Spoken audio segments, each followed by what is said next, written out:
three.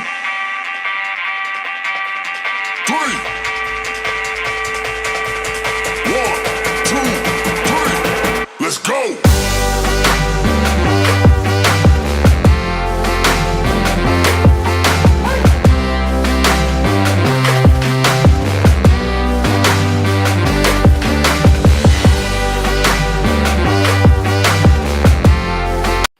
All right, everybody, welcome to Teaching Crypto. I am back. Thank you for MrFOMO for filling in. Mr. FOMO, we want everyone to hit that like, that subscribe, bell notification. We told you guys October was going to be fun, and we told you that it might continue, and it has, Mr. FOMO. We've got some alts now that are moving. It's not just Bitcoin. So the alts have joined the party, and it's been really nice to see. However, this is probably one of the most important shows you're going to see on YouTube in crypto, because we're going to tell you things that other shows will not tell you in terms of, is it time to buy? Is it time to get excited? Because there is a lot of excitement right now. A lot of people are buying. We might want to talk about why that might not be the best move, even though I still think we've got some green left here in November. Mr. FOMO, what are your observations as we've seen several alts just pick up dramatically over the past 7 days? Well, I mean, I love seeing that type of action. I love seeing our October predictions come true, and I love seeing it bleed into November. That's generally 4 out of the last 5 years. That's generally something that you don't see, and I'll share that in a little bit.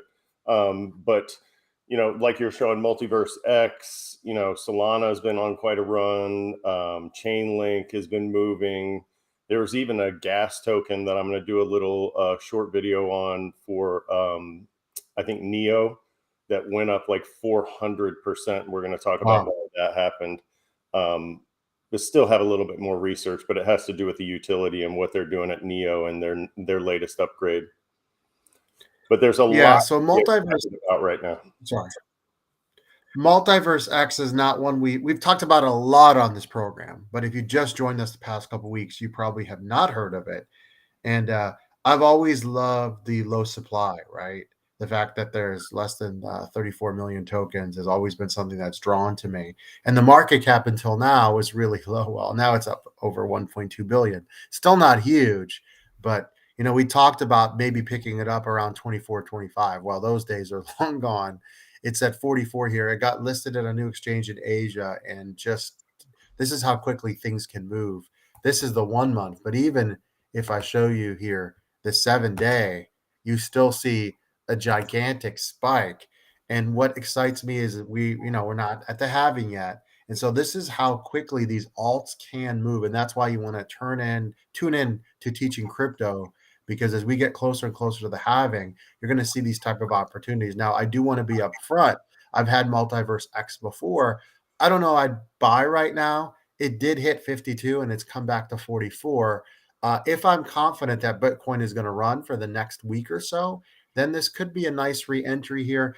Now, obviously, the best time to buy, and I talked about this over the weekend to one of our viewers, Mr. FOMO, is probably the next time BTC retraces, which we're going to tell you something that a lot of shows are not. We're not going straight up the next 8 weeks. The chances of us going to 40, then 45, then 50 into January are not high at all. I do think we're going to continue. You were pessimistic about early November. I think we got some green left in us, but I'm not confident at all that we'll go into January. Now, here's the thing, Mr. FOMO. ETF noise is getting louder and louder and louder. The only thing that's louder over the internet is the Michigan cheating scandal, but that's a whole nother program. So we'll keep it on crypto. Until we find out those payments were sent in crypto, we'll leave. Yeah. If we can somehow link that scandal to XRP. No, just kidding. I don't think crypto is involved as far as we know right now. But it's the time to buy was all those months when we were begging people to watch the show and people were saying how boring crypto was. That would, and I, let me be frank. I did get some Chainlink at that point, and I did finally pull the trigger, pull took some profits at 12.50, which we talk about. It's a lot harder than it seems like to do that, because you're like, oh, I want to see it go to 13 or 14, and some people on the internet started calling for 18. But at the same time, if you don't take profits, you never actually have them. And so if you were buying in during August and September and early October, and even in July, even back in July, now's the time you do want to reward yourself, unless you are holding on for the next 15 to 18 months. But even still, I would highly recommend, not financial advice, that you're in deep profit. Consider pulling the trigger here. Yeah, and I mean, you can always leave yourself. We talked about it before. You can always leave yourself a moon bag just in case, right? Just leave a little bit there, just in case it explodes again. And at least that way, you know, if you take out your original investment, you're playing with house money. But at least that way, if you take out a little bit, you're not risking it all still. And there's good reasons to think that there might be a pullback. I mean, one, let's talk about the fear and greed index, and I'll share that on my screen here so everybody can see it. And it's up on Coin Market Cap. If you guys we don't get anything for that, but it's a little bit deceptive, because as it gets higher, it gets in the green, right? So I want you to start considering this green as profit-taking area. This doesn't mean that it's going to go up forever or that everybody's FOMOing in. It just means that the noise around Bitcoin and around crypto is positive. And so when you see this indicator going over into the green and into that dark green, that's euphoria in this market. And we've seen it before. When it gets that high, that's usually when there's a sharp pullback or a sharp retrace. Now, I'm going to stop sharing that one and let me share another thing with you. I've got a Bitcoin monthly returns heat map here, and all the way over here in November, right? And so the most recent years are here. We'll exclude 2023 because we're just a few days in. But the last 4 out of 5 years have been negative months. And you see 37, negative 37, negative 18 leading into the last halving. Now you've got less than that, a diminished pullback in the last 2 years, but I fully expect to see more of a red month, and you can see December is the same way. So I fully expect to see red months here as people spend their money on other things aside from crypto and aside from investments. But you see January, 3 out of the last 5 years has been positive coming back, and then February, look at all that green. Only 2 out of the last, 10 years, we've seen a red month in February. And that's why I've been talking about, as we get closer to these holidays, you might want to take some profits, let this ride out, DCA back in as the prices drop through the holidays, and then be ready for that February, March explosion as we lead into that April halving event. And that's a beautiful chart. That's what you get here on Teaching Crypto while you subscribe. Go back to that chart for a second, Mr. FOMO, because I wanted to point something out actually here. I'm looking at January 2020 because January 2024 is coming up. That's a nice number right there. Okay. And interestingly, we retraced, and then what happened at the halving? A huge bump. And so that's kind of what I've been talking about is I thought in the fall we would do well in October, and that's been proven right. And I think we're okay for now. But as we closer to Thanksgiving, between Thanksgiving and Christmas, I kind of feel like there'd be a pullback. Now, if an ETF does happen, that changes everything because that's never happened before. So that could dramatically make this chart null and void. And that's what we want to watch out for. Most people are saying the ETF is probably not going to be official until 2024. People are now saying January instead of February.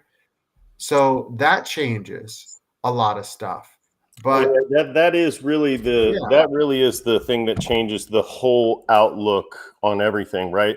The history is thrown out the window as soon as something like that comes in, and we've talked about it before. Just the inkling that this might get approved has pushed people into the market in a big way, and I think that it's going to continue to happen as more and more news comes out. And like you said, if it gets approved before the holidays, everything we just said is out the window. So what I'm starting to think, Mr. FOMO, is in January we're going to see movement like we normally would much closer to the halving. It's going to be close to the halving, but it's not going to be like, oh, it's January, the halving's not happening till April. It's January, there's an ETF, and the happening will happen. So we could have a really, really hot early 2024. But I just do think the chances of no pullback. Now, if you're waiting for 20 or 25, I don't think you're going to see it. However, if you're waiting for 30K, I think that's possible. It just depends on how high we go up, right? My Well, original prediction of 40 what seemed crazy and I gave up on it, but now I'm not saying it will happen, but 40 this month before a retrace is not completely out of the question. well, the Bollinger Band, I think, is somewhere around 27, 28. I have to look at it again. But as far as I know, it's somewhere around there. So you're probably not going to dip below there. And again, we talked about having that huge level at 29 and 30, at least locally. And so that would be another support level. So, November, if we go back to the map, and I keep bouncing back and forth, but if we go back to the map, it's kind of a weird month when you try and run averages because it has this 450% bump way back in 2013. And so you look at that and you think, all right, well, if we take that out, then what are the actual moves? And so the average move is somewhere between 5 and 10%. But And yeah. Well, wait, and go then, back to that. and then the average and then I want to say something. the average actual move, not factoring in a negative or a positive, just the number of points that it moves, is somewhere around 12.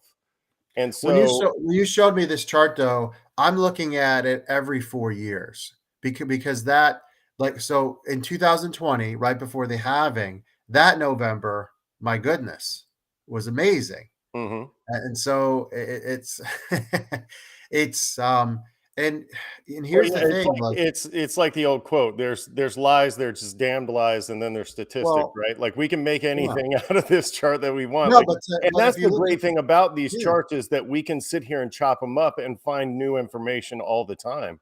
And so I think it's yeah. important to still do that. But I think months are definitely different, bear versus bull. And as we really Absolutely. transition into a full bull market here, and I still think this is really early. You're not at the game yet. You've gotten your clothes, you've gotten in the car, you've gotten your gas, and the players have gotten into the stadium, but the game itself has not started. But I don't want to get ahead of myself, but I feel like it's possible we could see all-time highs even before April 1st here. It Yeah, just I depends on like how you quickly said, the retrace is. as people come back into the market at the beginning of the year, if you get that perfect storm of an ETF right as people are wanting to come back into the market, or maybe even before the holidays. But and then you talk about maybe the Fed they're already starting to ease their rates increases. If they start pulling back those rates, then you could really see things start to ramp up. And so you might see a little bit of a perfect storm with some of these, some of these things that we actually look at when we look at what might spur the market. You might see a little bit of a perfect storm there, and you might see some explosive growth. And so I think this time through the holidays, if you've got a little bit of extra scratch hanging around, you might want to push it into these projects as they fall. DCA in, not financial advice, but you might see a huge payoff at the beginning of next year. And then you'll be able to Yeah. duck out of the market in the summer when we go through that Halloween indicator, come back in at the end for that huge explosion that you're going to see at the end of the year. Yeah, I think 2024 is going to be amazing. If you're not subscribed to this channel, what are you waiting for? Get in because we've given you guys some good things. Injective, Mr. FOMO, since we last left, and it's been a while for me, unfortunately, took off. And obviously we talked about Solana, we talked about Chainlink, but I'm loving what I'm seeing from the alts. And it's just a matter of now. I think we're going to have an altcoin draft. I haven't spoken to you about when we get our next retrace. What are some altcoins, some steady altcoins that you definitely do not want to have out of your portfolio? I want to remind everyone that's new to the show, anytime Bitcoin has a major retrace, the alts will follow. That's still the way the market goes. Right now, since we're kind of sitting at 35, the alts are really doing well. And I think it's still safe to be in them. However, the closer we get to Thanksgiving, the more dangerous to me it gets. And I don't anticipate a huge December. Now, again, things can change, world events, ETFs. And next year is an election year too. And so there's a lot of games that are played with economic numbers, pro and con. But normally, whoever is in office, who no matter who it is, wants the economy looking as good as possible moving into a election, which is 12 months from now. So I really do think Bitcoin's going to do extremely well. And it's just funny. 5 weeks ago, we're sitting at 26.27, trying to get viewers. And MrFOMO had a great, if you didn't catch his Sam Bankman-Fried video, go catch it. Already over 900 views. Amazing video here. And we were every day coming on here and like, okay, are we going to get buyers at 26 and 27? Here we are at 35, just like that. And it hasn't been that long. All this happened in 2 or 3 weeks. It just shows you how quickly things go. The problem is when things get bad, they're normally bad for a couple months. And people get very, very, there's no patience. There's not a lot of patience. And we talked about this. Actually, patience is very critical in crypto because had I not purchased Chainlink when things were bad, I wouldn't have been in a position over the weekend to take any profits. And you the same with Eagle, with that's right. X. Yeah. And another thing, it's important to take emotion out of it. One thing that my brother told me a long time ago, and this has paid off huge for me. He said, you can either be an investor or you can be emotional, but you can't be both. And so that's one thing that I want you to try and really, you've got to be mentally tough in this market. You've got to take that emotion out of it. You've got to look at the numbers. You've got to do your research. And when it doesn't pay off, it doesn't pay off, but it will come back around. And so if it hasn't paid off yet, and I'm positive that most of you are, we got Tennessee Eco Man. We didn't really get to his chat, but he's saying there that, without his Voyager bags, he's not in as much profit, but he's in profits on XRP. That's what we want to hear. And so that's what, same with Bobby Digital. We didn't put that one up, but that's what we want to see. And so when we're seeing those things, that's I'm starting to lose track of what I'm talking about because I'm bouncing all over the place. But it's been a while since we've done a live show. That's okay. Right. And so, but these are the things that you want to see in the market. However, I think it's going to turn around in the holidays. So if you're in profits, consider taking profits because we're going to see a little bit of a dip. Yeah, but we can't tell you exactly when, but between Thanksgiving and Christmas is probably what we're looking at. Really quickly on Voyager, still have not heard anything about mediation. I'm hopeful to hear something this week. The lawyers are very quiet, but at this point, if it has not worked, you talked about mediation being extended 10 days. Well, we've now reached around that 10-day mark. Would have been extended, MrFOMO. I think by the end of this week, we'll get to the 45-day mark. And then we're really... Yeah, I would be shocked if we didn't get news this November about whether mediation did or did not work. Now, hopefully we get news that mediation worked and they can start writing checks and maybe get them in, maybe by January, maybe by late December, but I don't want to get anyone's hopes up. So keep it here for the latest. We will keep you guys updated. We'll reach out to the lawyers and see what we can get as well. And this is if you can see what's on your screen there, and I'll copy and paste this into the description after the show. But this is what is up on the Voyager website. They've recreated the Stretto documents, or at least the Stretto website, and they're putting the court documents up here. And so we do have one posted on Friday. Mm-hmm. And so we've got some stuff to go through, but it's really kind of just like wind down stuff. It seems to be a lot. Nothing that's going to affect creditors getting money. It's not going to affect your distribution. And so far, nothing of importance. But if you want to take a look at that, I will put that website in the description so that you can find it. But great point. That's what you want to check. We'll be checking it. And when we do get mediation news, tune it in here. Please hit that like. Please hit that subscribe, bell notification. Super chats are available. Check out our store for MrFOMO. This is AZcrypto. Have a great day, everybody. See ya.